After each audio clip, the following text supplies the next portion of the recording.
Pékin vient de fermer le robinet, et cette fois, ce n'est pas une blague.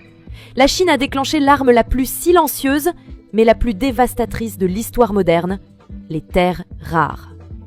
Washington tremble, l'Europe panique, et vous êtes au cœur de cette guerre invisible. Bienvenue dans le conflit qui va redessiner le monde, et dont personne ne parle vraiment. Salut à tous et bienvenue sur notre chaîne YouTube Géocode. Jeudi dernier, le ministère chinois du commerce a lâché une bombe géopolitique. Pékin annonce de nouveaux contrôles drastiques sur l'exportation de 5 terres rares supplémentaires. Date d'application, le 8 novembre. Et devinez quoi? C'est exactement 2 jours avant l'expiration d'une trêve commerciale de 90 jours avec Washington. Coïncidence? Vous plaisantez, j'espère. Mais attendez, ça devient encore plus savoureux. La Chine ne se contente pas de limiter ses propres exportations. Non, mon non. Elle impose aussi des restrictions extraterritoriales. Qu'est-ce que ça signifie concrètement? Imaginez que vous êtes une entreprise australienne. Vous extrayez des terres rares, vous les envoyez en Chine pour le raffinage, parce que vous n'avez pas le choix, on va y revenir, et ensuite vous voulez les revendre aux États-Unis ou à l'Europe. Et bien maintenant, Pékin peut vous dire « Désolé, mais non, ces métaux ont été raffinés chez nous, donc ils suivent nos règles ».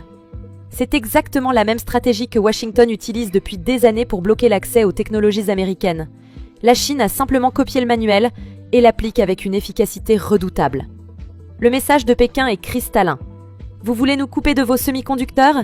Parfait! Nous, on vous coupe de nos terres rares. Et croyez-moi, c'est un coup de maître. Alors, petite pause. Parce que je vous vois venir. Les terres rares, c'est quoi ce truc? Spoiler, elles ne sont ni rares, ni des terres. Merci la science pour ce nom génial. Les terres rares, ce sont 17 éléments chimiques avec des noms imprononçables. Néodyme, dysprosium, europium, terbium, bref, on va pas faire un cours de chimie. Ce qu'il faut retenir, c'est que ces métaux sont absolument partout dans votre vie quotidienne. Votre smartphone? Impossible sans terres rares. L'écran tactile, le vibreur, les haut-parleurs, tout en contient. Votre voiture électrique? Les moteurs électriques utilisent des aimants permanents en terres rares. Sans elles, pas de Tesla, pas de transition énergétique. Les éoliennes? Même combat. Les turbines ont besoin de terres rares pour fonctionner. Les missiles, les radars, les systèmes de défense militaire? Bourrés de terres rares. En gros, si vous vivez au 21e siècle, vous êtes totalement dépendant de ces métaux. Et maintenant, la partie terrifiante. La Chine contrôle plus de 90% du raffinage mondial de ces métaux, pas 50%, non pas 70%, plus de 90%. Alors oui, techniquement, il y a des réserves de terres rares ailleurs dans le monde. Les États-Unis en ont, l'Australie aussi, le Vietnam, le Brésil, et même certains pays d'Afrique. Le problème? Personne ne sait les raffiner efficacement, sauf la Chine. Pourquoi? Parce que pendant que l'Occident se concentrait sur la finance et les services, Pékin a investi massivement pendant 40 ans dans cette industrie. Ils ont construit des usines géantes, développé des technologies de pointe et surtout, ils ont déposé des milliers de brevets. Résultat? Aujourd'hui, même les entreprises occidentales qui extraient leurs propres terres rares sont obligées de les envoyer en Chine pour le raffinage.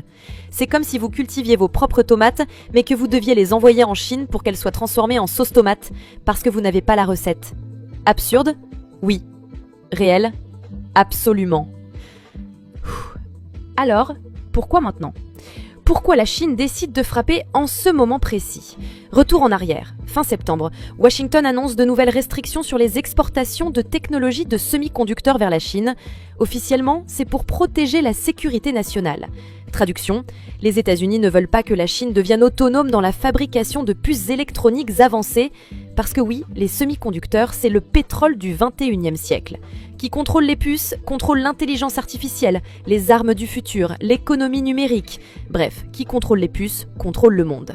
Et depuis quelques années, les États-Unis multiplient les sanctions pour empêcher la Chine d'accéder aux machines et aux technologies nécessaires pour fabriquer ces puces. Le problème? Pékin n'a pas du tout apprécié. Début octobre, le Congrès américain en rajoute une couche. Ils veulent étendre les restrictions à l'ensemble des équipements de fabrication de puces, plus seulement les composants avancés, tout, le kit complet. Le message est clair, Chine, tu ne seras jamais autonome dans les semi-conducteurs. Et là, Pékin a dit « Très bien, vous voulez jouer à ça? On va jouer. » Et ils ont sorti l'arme nucléaire économique, les terres rares, parce que devinez quoi? Pour fabriquer des semi-conducteurs, il faut des terres rares. Pour fabriquer des batteries, il faut des terres rares. Pour fabriquer des systèmes de défense militaire, il faut des terres rares. Donc en gros, les États-Unis essaient d'étrangler la Chine sur les puces, pendant que la Chine tient l'Amérique par les terres rares. C'est ce qu'on appelle une partie d'échec géopolitique de très haut niveau, et pour l'instant Pékin a clairement une longueur d'avance.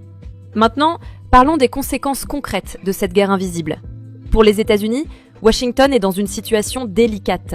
L'armée américaine dépend massivement des terres rares chinoises pour ses systèmes de défense. Les missiles, les avions de chasse F-35, les radars, tout contient des terres rares. En avril dernier, la Chine avait déjà restreint l'exportation de 7 terres rares. Résultat, pénurie mondiale. Les prix ont explosé, des projets ont été retardés. Cette fois, avec 5 terres rares supplémentaires bloquées, ça va être encore pire. Les États-Unis essaient désespérément de relancer leur propre production. Il y a même une mine en Californie, Mountain Pass, qui essaie de redémarrer. Mais il faudra des années avant d'être autonome. Des années pendant lesquelles la Chine garde son monopole. Et nous, en Europe, on est les grands perdants de cette histoire. L'Union européenne ne domine ni le secteur des semi-conducteurs, ni celui des terres rares. On est une victime collatérale de l'affrontement sino-américain. Ursula von der Leyen a annoncé en juillet un accord avec Pékin pour améliorer les exportations. Super, non? Sauf que mi-septembre, la Chambre de commerce de l'UE en Chine a rapporté que de nombreuses entreprises européennes avaient toujours du mal à accéder aux terres rares. Traduction, l'accord ne vaut pas grand-chose. L'Europe se retrouve coincée au milieu d'une guerre commerciale qui n'est pas la sienne, mais dont elle subit toutes les conséquences. Nos industries automobiles, nos secteurs de l'énergie verte, nos technologies de défense, tout dépend de métaux contrôlés par Pékin. Et on n'a aucun plan B crédible. Pour le reste du monde, les pays émergents sont aussi touchés. Le Japon, la Corée du Sud, l'Inde, tous dépendent des terres rares chinoises pour leur industrie technologique. La vérité, c'est que Pékin a transformé les terres rares en une arme géopolitique d'une puissance inégalée. Et le monde entier est pris en otage. Bon, c'est pas tout ça, mais comment on s'en sort? Parce que oui, le monde commence enfin à réaliser qu'il faut se sevrer de la dépendance chinoise. Stratégie 1, relocaliser l'extraction et le raffinage. Les États-Unis investissent massivement pour ouvrir des mines et construire des usines de raffinage. L'Australie fait pareil, le Canada aussi. Le problème, ça prend du temps. Entre 5 et 10 ans pour une mine opérationnelle. Et pour le raffinage, c'est encore plus compliqué à cause des brevets chinois. Stratégie 2, le recyclage. Une autre piste, c'est recycler les terres rares contenues dans les vieux smartphones, ordinateurs et batteries. Aujourd'hui, moins d'1% des terres rares sont recyclées. Il y a un énorme potentiel, mais encore une fois, il faut construire les infrastructures, et ça prend du temps et de l'argent. Stratégie 3, trouver des alternatives. Des chercheurs travaillent sur des technologies qui n'utilisent pas de terres rares. Des aimants sans néodyme, des batteries sans lithium. C'est prometteur, mais on part de recherches qui prendront encore des années avant d'être industrialisées. La dure vérité, à court terme, il n'y a pas de solution miracle. Le monde va rester dépendant de la Chine pendant encore au moins une décennie. Et Pékin le sait très bien. Maintenant, parlons des vrais dangers. Parce que cette guerre des terres rares, ce n'est pas juste une histoire de business. C'est un affrontement géopolitique qui pourrait dégénérer. Risque 1, l'escalade militaire. Si la Chine décide de bloquer complètement les exportations de terres rares vers les États-Unis, Washington pourrait considérer ça comme une menace pour sa sécurité nationale. Et quand on parle de sécurité nationale, on parle potentiellement de réponse militaire. Risque 2, la fragmentation de l'économie mondiale. On est en train d'assister à la naissance de 2 blocs économiques séparés. D'un côté, la Chine et ses alliés, de l'autre, les États-Unis et leurs partenaires. Et entre les deux, un mur de sanctions, de restrictions, de guerre commerciale. C'est ce qu'on appelle la démondialisation. Et les conséquences pour l'économie mondiale pourraient être catastrophiques. Risque 3, la course aux armements technologiques. Cette guerre des terres rares, c'est en réalité une guerre pour la domination technologique du XXIe siècle. Intelligence artificielle, armements hypersoniques, contrôle spatial, tout passe par ces métaux. Et dans cette course, il n'y a pas de deuxième place. La question n'est plus de savoir si cette guerre va s'intensifier, c'est de savoir quand et jusqu'où. Alors, récapitulons. La Chine vient de fermer le robinet des terres rares. Ces métaux qui sont dans votre téléphone, votre voiture, vos éoliennes et même dans les missiles de défense. Pékin contrôle plus de 90% du raffinage mondial et ils viennent de transformer cette domination en arme géopolitique contre les États-Unis. Pourquoi maintenant? Parce que Washington essaie d'étrangler la Chine sur les semi-conducteurs. Résultat, une guerre commerciale invisible mais dévastatrice dont l'Europe et le reste du monde sont les victimes collatérales. Les solutions existent, relocaliser, recycler, innover, mais elles prendront des années. En attendant, le monde reste à la merci de Pékin.